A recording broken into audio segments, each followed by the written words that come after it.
Hey guys, it's the Norwegian guy here back at it again. It's your host Daniel, and today I will be talking about uh, an album from the 80s that I really like. Oh yes, yeah, this is a good one. And that of course is one I don't see a lot of reviews for, and that of course is Scoundrel Days, by Aha, released back in 1986, and for me, and I think for most Aha fans, they would consider this to be uh, basically their masterpiece, I guess you say, or at least their best album. And yes, it is signed by all three members of the three members. So you got Martin, Max, and Paul. So I was lucky to get this signed back in 2015, I think. So what do I like with this album? So their first album, Hunting High and Low, was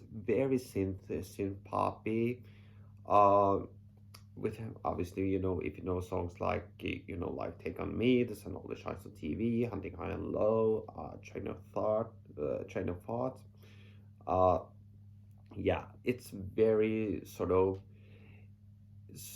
very, for, at least for me, very AOR. But this one, I feel like they feel a little bit more ambitious with this one. It's a little bit more, have a little bit more of a muscle to it, and I think a lot of people didn't appreciate this album at the time, but going back to it, I think most Aha fans find this one to be like, yeah, okay, you know what? It would have been interesting to see if they would have continued with this direction. So so let's just go through the track listing here. So the album opens up on the title track, which I really, it's one of my personal favorites.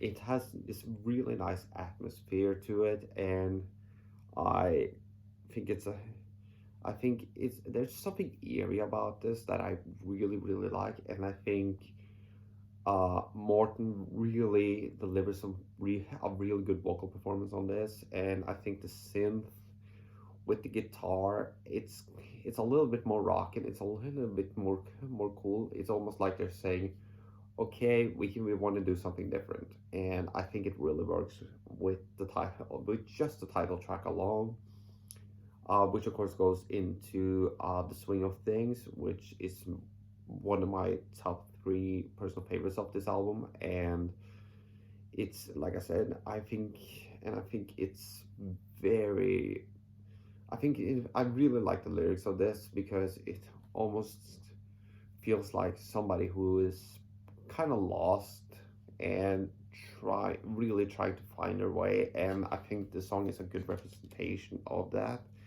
That the band is, well, not exactly lost, but they really want to try and find a new direction. And I think the swing of things really represents that.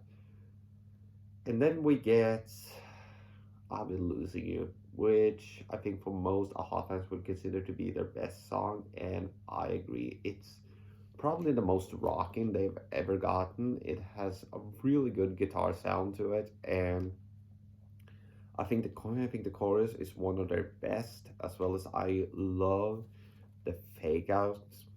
Like you think the song is ending, but it still has a little bit of a continuation after that, which I think is pretty cool, and I really like the song a lot. Then of course we got October, which I might be one of the weaker ones for me. But I still enjoy that song. I still like that song a lot.